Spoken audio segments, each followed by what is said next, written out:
filtrado glomerular a partir da quantidade de creatinina que são liberados por dia no corpo do paciente. Bonito isso? Tranquilos? Então, o que a gente está pensando? Bem, lembra que eu mostrei para você esse maravilhoso slide? E falei para você que existe, então, uma relação muito direta entre os hepatócitos, que está representado aqui com uma palavra fígado, e duas possibilidades. A primeira possibilidade seria o controle glicêmico, e a segunda possibilidade seria simplesmente, em uma situação pós-prandial, a pessoa, ao ingerir qualquer tipo de aminoácido, esse aminoácido ele participará do ciclo da ureia. Lembra que para isso você precisa de 2 alfa-cetoácidos. O primeiro alfa-cetoácido que a gente discutiu foi qual? O nosso piruvato. E o segundo alfa-cetoácido que a gente discutiu é o alfa-cetoglutarato. Quando você junta o alfa-cetoácido piruvato mais um NH4+, você tem o quê? Alanina. Quando você junta o alfa-cetoglutarato mais um NH4, você tem o quê? Glutamato.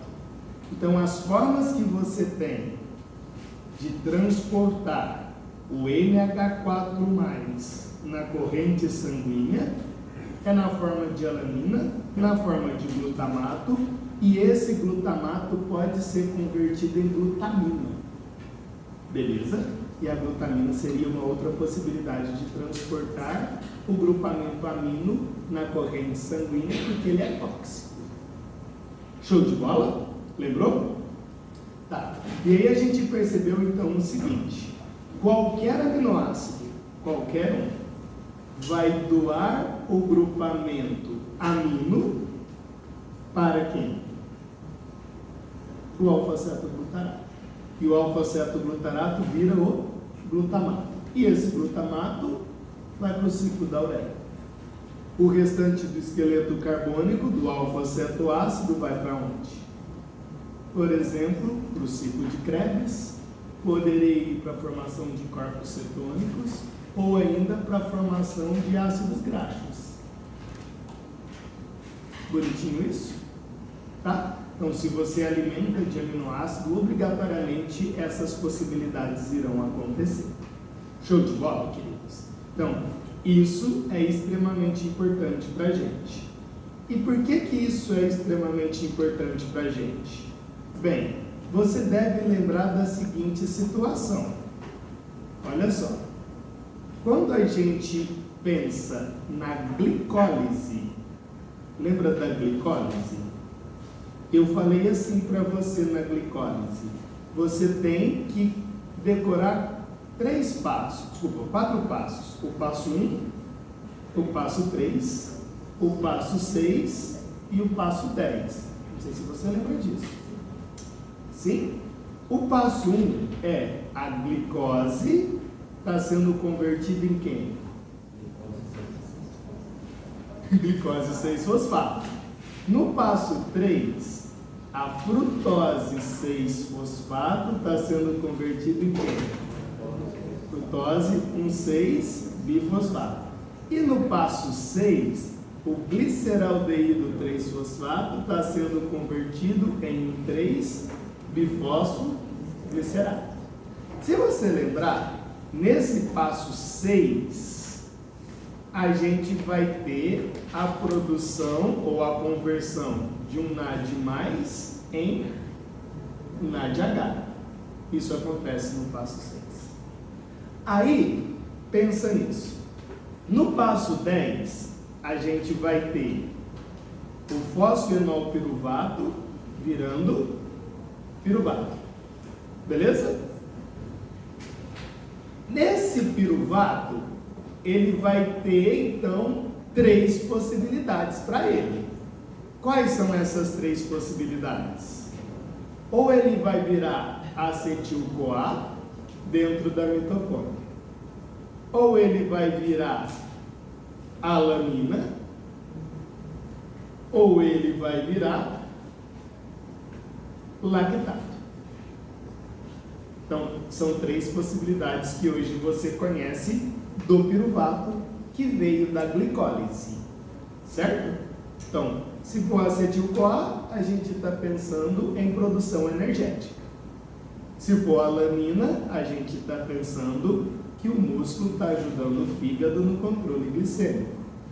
E se for lactato, a gente está pensando em situações de hipóxia. Certo isso? Concorda com isso? Então, ó, acetil-CoA, você está pensando em mais ATP, produção de ATP. Se for alanina, você está pensando em controle glicêmico. E se for lactato, você está pensando em hipoxemia. Certo isso?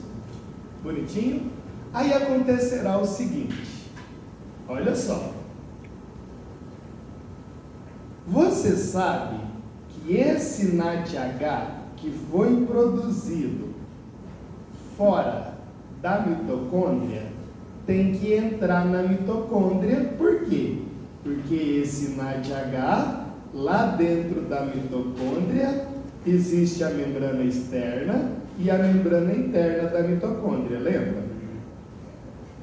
Lá na membrana interna da mitocôndria você tem os complexos. Complexo 1, complexo 2, complexo 3 e complexo 4. Beleza? É justamente no complexo 1 da cadeia transportadora de elétrons que o NADH volta a ser NAD+. Contudo, o NAD é uma molécula extremamente grande. Significa que o NAD não consegue atravessar a membrana plasmática. O NAD não faz isso. Então, NAD não atravessa a membrana plasmática. Se o NAD não atravessa a membrana plasmática, esse hidrogênio aqui, ó, ele vai para onde? Entendeu a minha pergunta? Se o NADH não consegue entrar na mitocôndria, para que o NADH dentro da mitocôndria volte a ser NAD+, lá no complexo 1, para onde vai esse hidrogênio do NADH que está no citosol? O que eu faço com ele? Eu não sei se você sabe disso, mas aqui provavelmente você participa de muitas festas. Provavelmente. E provavelmente você tem colegas, que não é você nunca, que entram em coma alcoólico. E o coma alcoólico, ele acontece graças a qual situação? Vocês sabem? Vocês sabem por que uma pessoa entra em coma alcoólico? Aqui na sala já teve alguém que teve essa maravilhosa experiência? Que teve que tomar glicose na veia? Não é possível, vocês não, tem que ter. Eu tive, não, aconteceu comigo, mas eu esqueci que foi comigo. Bem, eu não sei se você sabe, mas é porque você fica com excesso de NADH no citosol das suas células. Isso dá coma alcoólico. Não sei se você sabia disso. Tipo assim, falta dentro das suas células NAD+.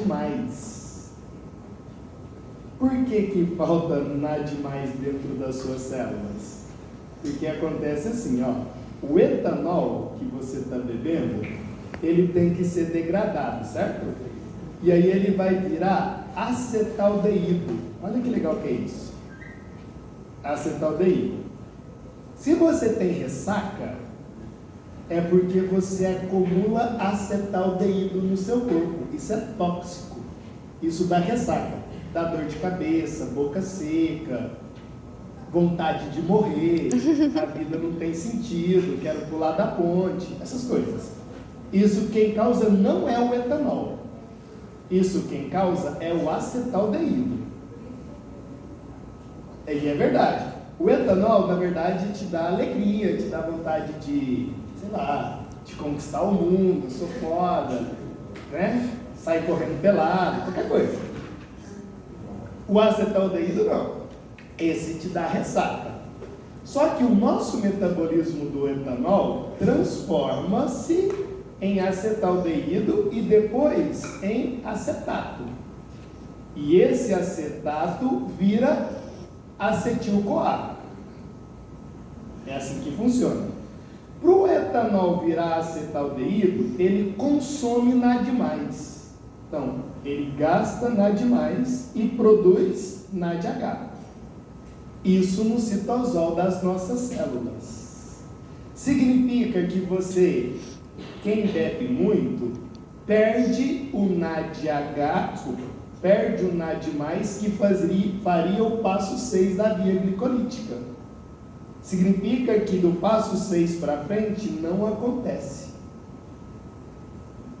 Não sei se você sabe, é exatamente por isso que você tem como. E é verdade que eu estou falando. É exatamente por isso que você tem gordura no fígado, que você tem esteatose hepática, cirrose hepática. É porque consome o NAD+ citosólico das suas células. Por que a pessoa usa glicose, então? Ah, tá, vou chegar lá. Mas entendeu isso? Aí o que vai acontecer quando você não tem NAD+ para a via glicolítica rodar? Você começa a utilizar outras fontes energéticas. Aí, no caso, a gente teria que utilizar o ácido graxo. Olha que tanto que isso é doido. Você fala assim, nossa, então, como eu não tenho NAD+ para rodar a glicólise, por que eu não tenho NAD+ para rodar a glicólise? Porque o etanol que você está bebendo está virando quem? Acetaldeído.